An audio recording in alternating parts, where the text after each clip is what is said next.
My daughter is seriously injured and in critical condition. I suddenly received a call from my son. I was on an overseas trip, but upon learning about my granddaughter's emergency, I immediately returned home. However, it was already too late, and I didn't make it in time. My 5-year-old granddaughter had passed away and was placed in a small urn. A year later, when I went to visit the grave, I saw a little girl praying there. To my surprise, it was my granddaughter who was supposed to have died. She saw me and happily ran towards me. While doubting my eyes, I hugged her tightly. Then, I heard the terrifying truth I had been unaware of all this time, and the flames of revenge were ignited within me. I'm Lily, 63 years old. My husband has already passed away, and I live alone.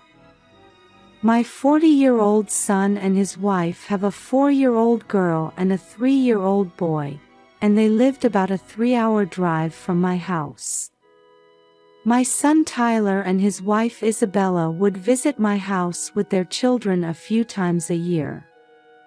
These were precious and joyful times for me, but there was something that concerned me a little. It was about my granddaughter, Sophia. Somehow, I couldn't shake the feeling that she was being treated differently from her brother, Jacob.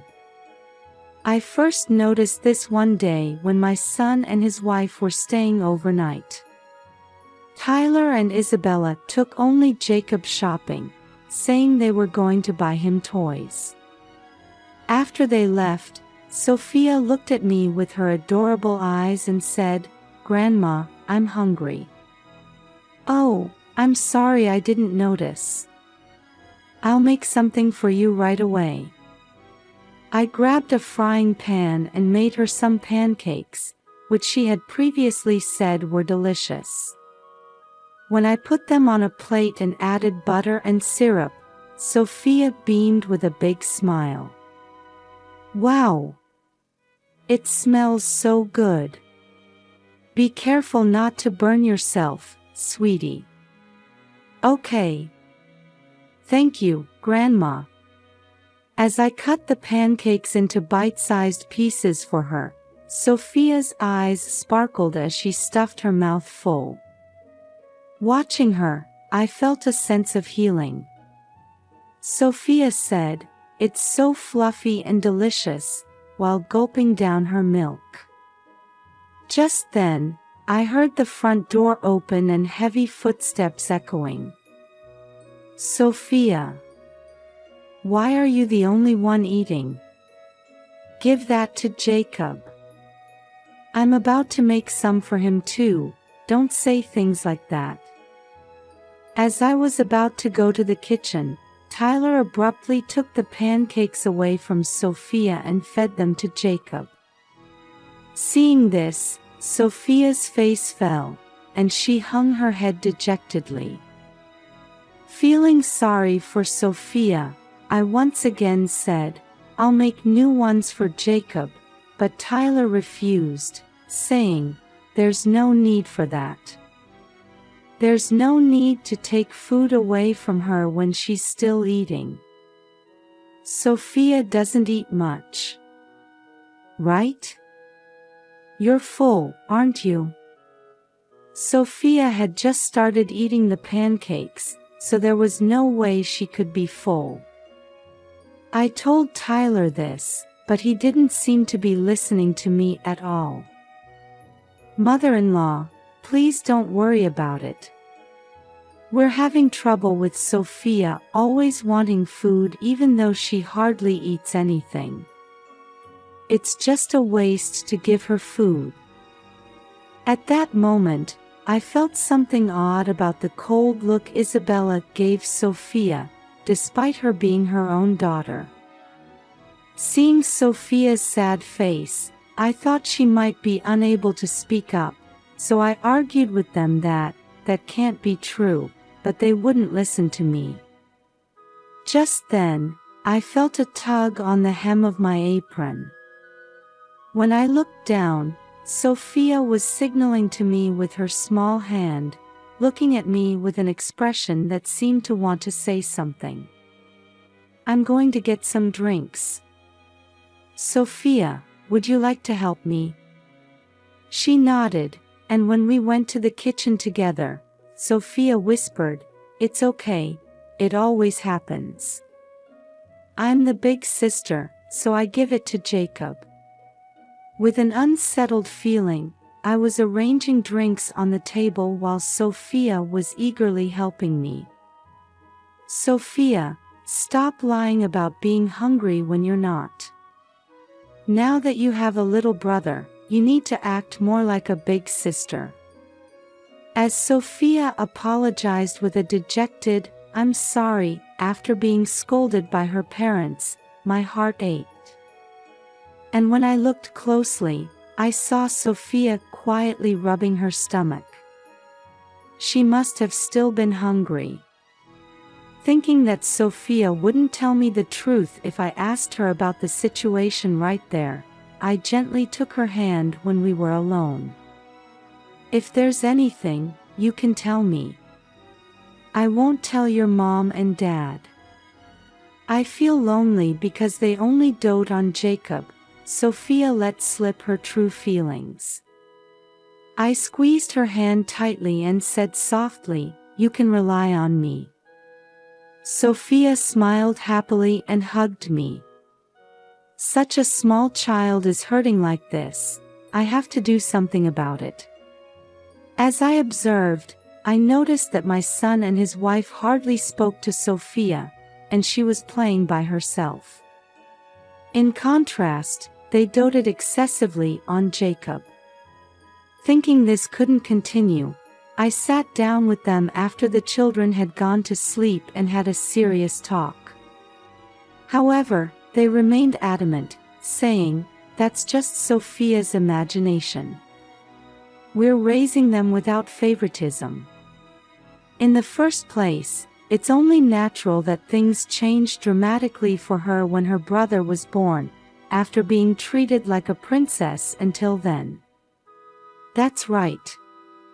Sophia is the older sister, so she needs to be a little more patient." While there was some logic to what they were saying, the fact remained that a small child was being hurt. "I won't forgive you if you continue to make Sophia suffer like this. Even though we live apart, I'll be keeping a close eye on you." I drove this point home to them, but they brushed me off, saying, "Don't worry about it. Enjoy your trip. Don't forget to bring us souvenirs." The next day, they quickly packed up and left after breakfast. "I need to do something about this, I'm worried." While considering what I could do, I went on a planned overseas trip with my friends. When I mentioned the situation to a friend who was traveling with me, I got an idea that I planned to implement when I returned home. On the third day of the trip, while we were having a meal, I suddenly received a call from Tyler. "Sophia has been seriously injured." "What? What's her condition? Tell me what you know." Apparently, Sophia had fallen from a jungle gym, hit her head hard, and was covered in blood. She was unconscious and had been taken to the emergency room, where they said her life was in danger. I couldn't sit still and told my friends about the situation, then booked a return flight ticket. It wasn't possible to leave that day, so I took a flight the next day. During that time, I tried to contact Tyler but couldn't get through, so I spent the time anxiously waiting. When I called my son to go directly to the hospital where Sophia had been taken from the airport, he spoke in a strained voice. "I'm sorry I couldn't answer your calls all this time. Sophia didn't make it. She passed away shortly after I called you. Her injuries were so severe that we've already held the funeral and cremated her."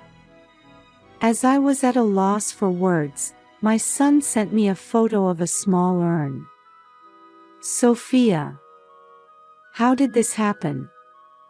After crying silently in the airport lobby for a while, I told Tyler I was coming to his house, but he hesitated, saying, "That's a bit."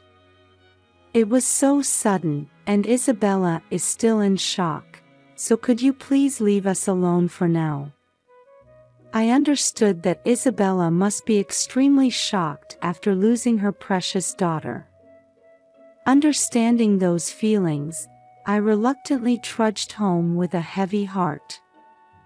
I placed a photo of Sophia in the living room.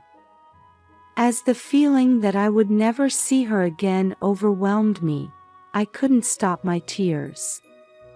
At that time, I noticed that something I had ordered had arrived in the mailbox, but thinking there was no use for it now, I carelessly put it in the bag I always use. Some time later, when I called my son, I was told that they had interred Sophia's remains in the same grave where my husband rests. What? Why didn't you tell me? Isabella said she absolutely didn't want to see you. Remember when we last met, you suspected her of favoring only Jacob? Since then, he said, she had been unable to recover from her wounded heart. I've done something terrible to her. Can't you help me make amends? I want to apologize properly. No, just leave us alone now. I don't like you prying into our affairs either. In the end, I wasn't allowed to go to my son's house, and they even asked me not to visit the grave because it would be painful to run into you there by chance. Then, Tyler and Isabella said they couldn't bear to live in the place where they lost Sophia and moved to a different area, and we eventually became estranged. And so, I spent my days crushed by sadness and regretting my words. A year later, on the anniversary of Sophia's death, I decided to visit the grave. Surely I wouldn't run into Tyler or Isabella if I went in the evening. As I headed to the grave with white flowers, I saw a small child crouching and praying in front of our family grave. Wondering who it could be, I called out, "Hello." When the child turned around, I froze in surprise. It was Sophia, who was supposed to have died. She saw me and happily ran towards me with a smile. While doubting my eyes, I instinctively hugged her tightly, feeling her warm skin as my mind went into confusion.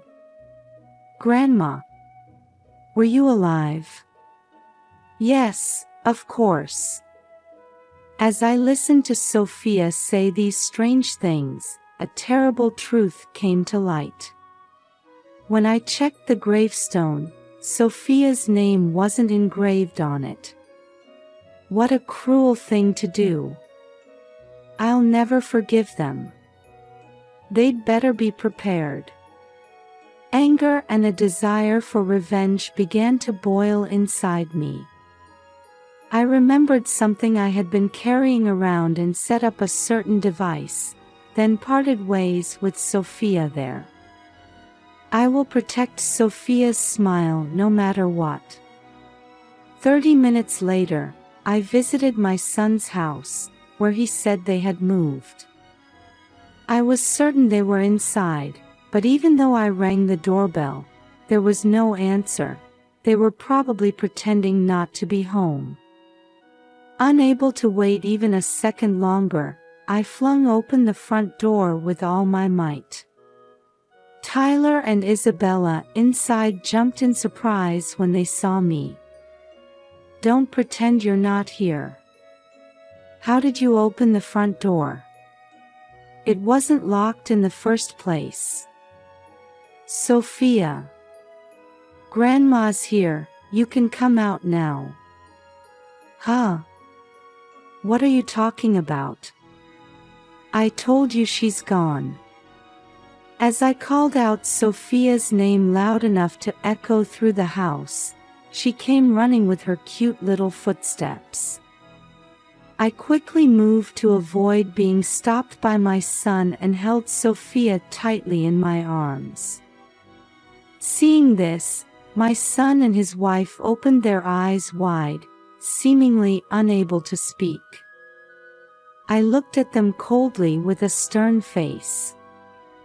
I thought Sophia had passed away exactly a year ago, so why is she here? Realizing they couldn't cover it up anymore, Tyler made an unbelievable statement. We pretended Sophia had left this world because it was troublesome to have you interfering with how we raise our children. You two are the worst. It's your fault. We were raising Sophia with love, but you accused us of only doting on Jacob. That's right. It was so painful to be suspected like that for no reason. You're really inconsiderate, barging into someone's house like this. At first, the two of them were taken aback, but gradually they began to strongly accuse me. I couldn't back down now, so I showed them the photo I had taken at the grave. It showed Sophia in tattered clothes, emaciated, and covered in bruises. Those clothes are the same ones Sophia is wearing now. Don't you even change her clothes when they get dirty? Sophia runs around outside, so her clothes get torn quickly. Besides, she doesn't eat much, and those bruises are from when she falls on her own.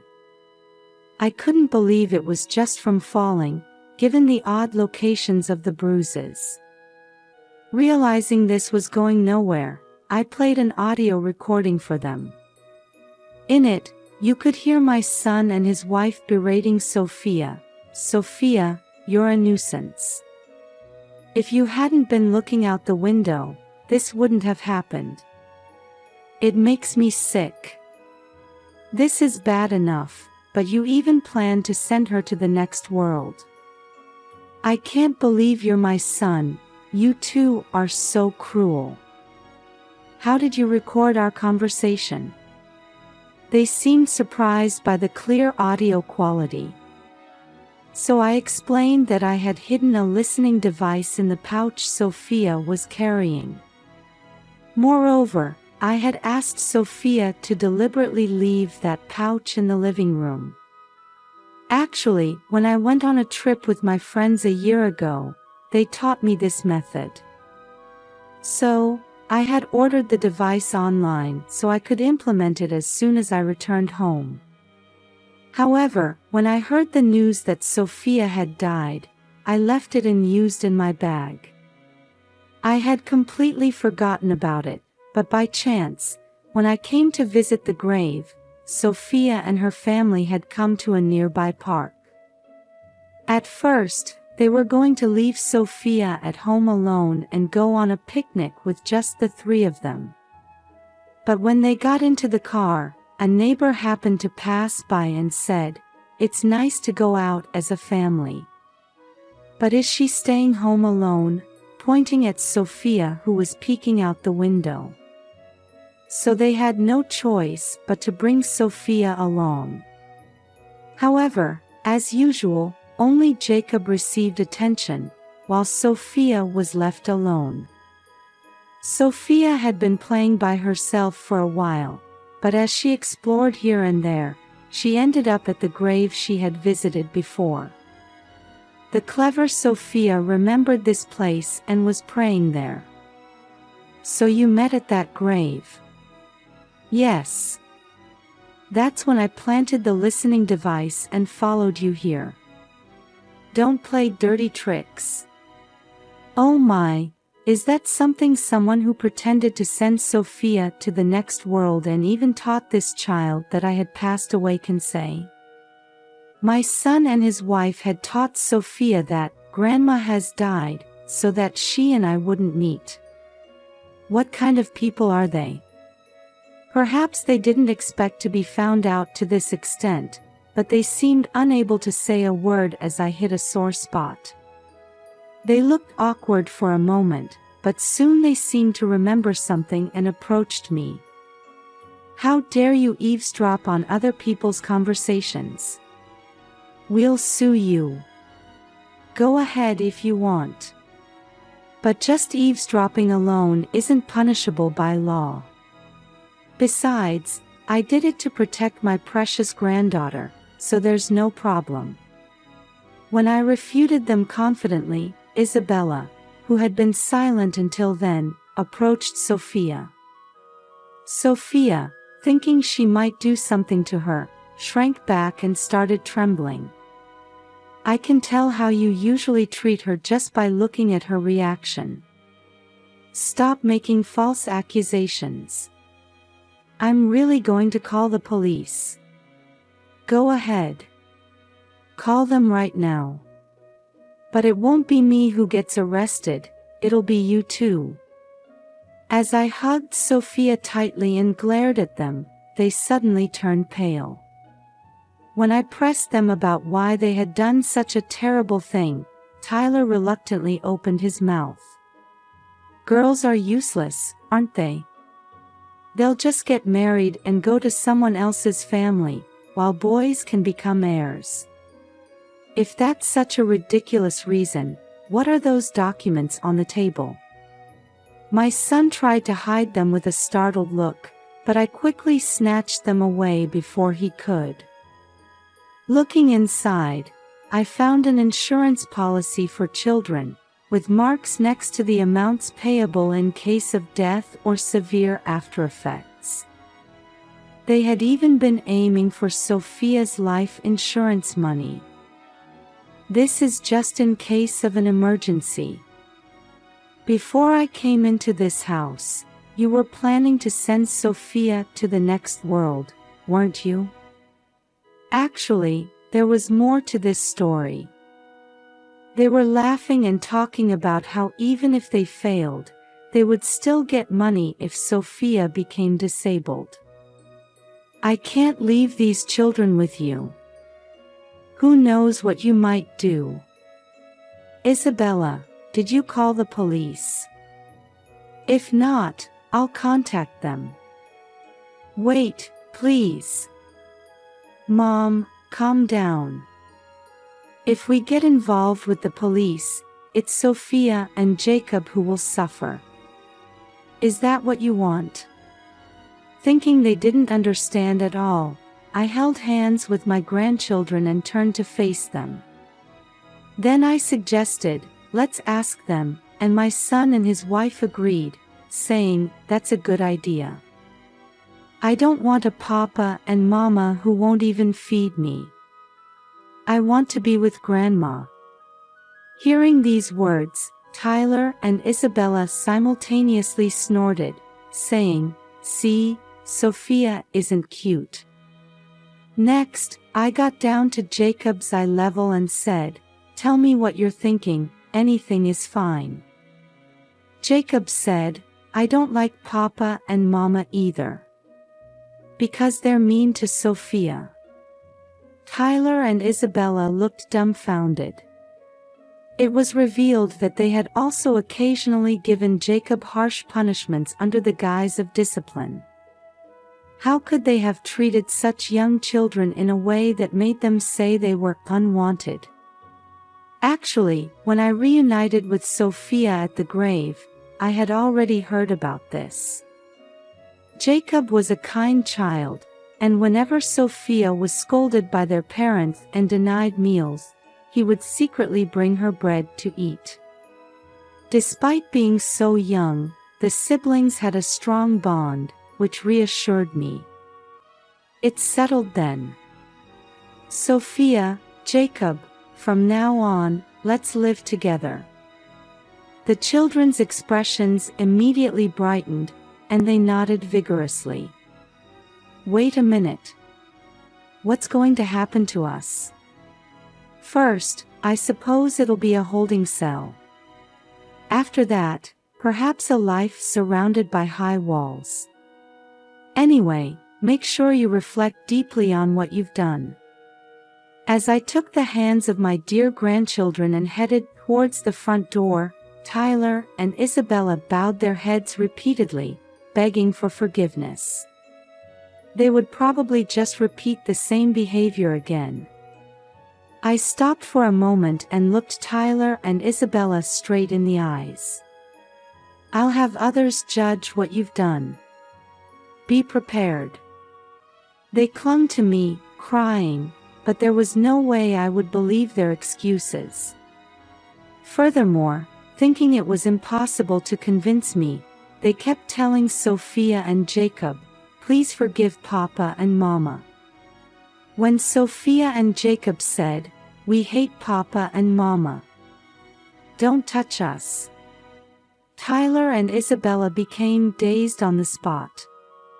After that, I filed a police report and submitted the photographic and audio evidence. My son and his wife were asked to come in for voluntary questioning, and it was determined that they had been causing daily suffering to their children. They ended up spending some time in prison. I decided to officially adopt Sophia and Jacob as my own children. Actually, it was Sophia who had quietly unlocked the front door of their house that day. When I asked her to do so at the grave, the clever Sophia carried out the request perfectly. That's why I was able to rescue them from those evil hands, and I truly feel that now.